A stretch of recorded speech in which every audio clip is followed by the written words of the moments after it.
जय श्री राम, जय सरकार धाम। वीडियो देख रहे सभी भक्तों की समस्त प्रकार की समस्याओं का समाधान हो, साथ ही महामाई की असीम कृपा प्राप्त उनके दैहिक दैविक भौतिक चाहे जो भी प्रकार का संकट ताप हो उसका निवारण हो जाए। आज का मुख्यतः विषय यही है कि धाम में विराजमान हनुमान जी की प्रतिमा कब स्थापित की गई, वह वहां पर कैसे पहुंची और किसके माध्यम से लाई गई।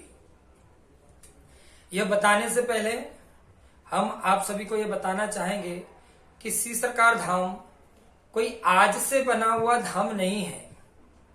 यह पीढ़ी दर पीढ़ी चला आ रहा एक जन कल्याण माध्यम बना हुआ धाम है, जिसे पूरे निमाड़ क्षेत्र में जाना जाता है। आज के समय में सोशल मीडिया का प्रयोग किए जाने के कारण कई भक्त आज इससे अवगत हो रहे हैं, तो उन्हें लग रहा है कि श्री सरकार धाम आज निर्माण हुआ, श्री सरकार धाम आज निर्माण हुआ। लेकिन हमारे पूज्य गुरुदेव श्री संत कृष्ण जी महाराज के माध्यम से 300 वर्ष पहले यह जन कल्याण गद्दी चलाई जाती थी। उनके बाद पूज्य गुरुदेव साहेब दादा जी के माध्यम से जन कल्याण चलाया गया और आज भी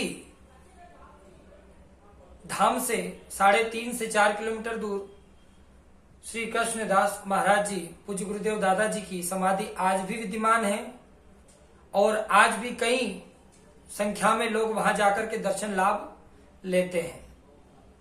उनके बाद साहेब दादा जी ने इस गद्दी को चलाया, इस गद्दी को संभाला और उनके माध्यम से इतने अलौकिक कार्य किए गए हैं जो आज भी निमाड़ क्षेत्र में विद्यमान हैं।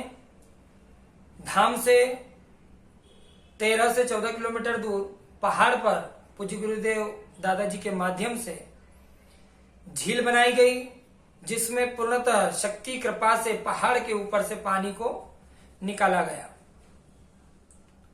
उसके बाद श्री पूज्य गुरुदेव नरसिंह जी महाराज के माध्यम से इस गतिविधि को जारी रखा गया और उनके बाद आज हम 14 से 15 वर्ष हो गए हमें इस गद्दी पर हमें अवसर प्राप्त है और हम अपना इसे सौभाग्य मानते हैं कि पूर्वजों की कृपा, भगवत कृपा, देव कृपा से हम किसी न किसी रूप में जनमानस के काम आ रहे हैं। मुख्य विषय यह है कि सोशल मीडिया का प्रयोग आज के समय में किया गया है। इससे पहले कभी भी सोशल मीडिया का सहयोग नहीं लिया गया। इसका तात्पर्य यह नहीं है कि उस समय जन कल्याण नहीं होता था या फिर जन जन तक इसकी सूचना नहीं थी। आप चाहे तो निमाड़ क्षेत्र में पुख्ता इसके सबूत खोज सकते हैं जो आज भी विद्यमान है। आप जाएं दादाजी की समाधि पर, वहां से आपको विस्तृत लेख प्राप्त होगा और श्री सरकार धाम आभापुरी ग्राम में विराजमान है। ऐसे तो यह आभापुरी धाम पहले से ही धाम है। श्री सरकार धाम से इसे इसलिए जाना जाता है क्योंकि यह धाम हम जन्म के समय के बाद इंदौर शहर में निवासरत होने के कारण यह 13 से 14 वर्ष तक इंदौर शहर में चल रहा था। आप इंदौर शहर में भी कई भक्तों के माध्यम से इसका ऑन डाटा जो कहते हैं वो प्राप्त कर सकते हैं, उसमें कोई दिक्कत नहीं है। यह हम इसलिए बता रहे हैं कि आज के समय में कुछ लोग टीका टिप्पणी कर रहे हैं कि यह सब कहां से आ रहा है, यह धाम कैसे निकल के आ रहे हैं। तो देखिए, आप जो भी भक्त लोग हैं, दर्शक लोग हैं, जिस समय आप वीडियो देखते हैं आपको यह प्रतीत होता है कि यह अभी से बना हुआ है, लेकिन यह कथा भी सत्य नहीं है। कभी भी किसी भी धाम के विषय में इस प्रकार की टीका टिप्पणी नहीं करनी चाहिए। साथ ही अन्य अन्य धामों से कोई हमारा तालमेल नहीं है, लेन देन नहीं है। किसका कौन सा धाम है और किस धाम में किस प्रकार से जन कल्याण किया जाता है वो हम नहीं जानते और हमें जानने की भी आवश्यकता नहीं है। लेकिन श्री सरकार धाम में यह 15वां वर्ष चल रहा है और जिस प्रकार आज समाधान हो रहा है उसी प्रकार से समाधान चला आ रहा है। इसके लिए आप स्वतंत्र हैं। आप जब चाहें आप इसकी खोज कर सकते हैं, इस पर शोध कर सकते हैं और पुख्ता सबूत आपको प्राप्त होंगे, इसका हम दावा आपको अभी देते हैं। तो अब चलते हैं कि धाम में जो हनुमान जी की प्रतिमा विराजमान है वह कैसे आई, किसके माध्यम से स्थापित की गई। तो पहली बात, हनुमान जी की प्रतिमा धाम पर किसी भी व्यक्ति विशेष के माध्यम से लाई नहीं गई है।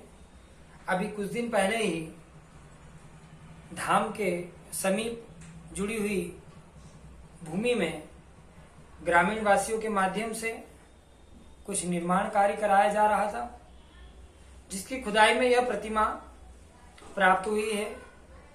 और जिस समय यह प्रतिमा प्राप्त हुई है उस समय कई लोग धाम में उपस्थित थे, वह लोग साक्षी हैं। आसपास के अधिकारी पदाधिकारी भी वहां पर उपस्थित थे, वह भी इस बात के साक्षी हैं। और हम तो मूलभूत वहां पर थे ही नहीं।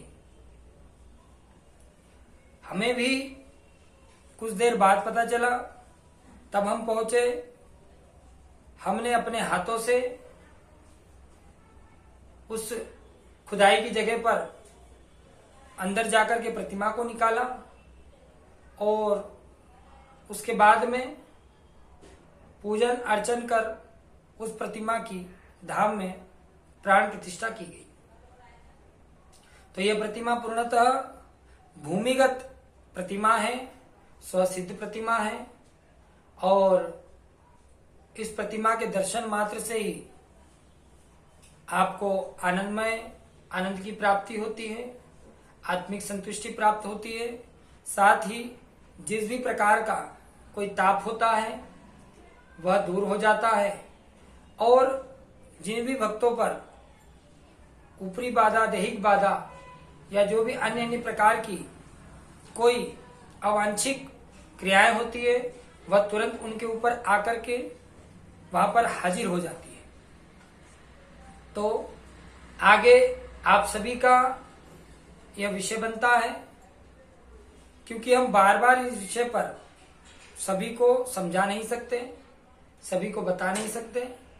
आगे आप स्वतंत्र हैं, परमात्मा इसके साक्षी हैं और आप स्वयं शोधकर्ता, खोजकर्ता बने और जांचें।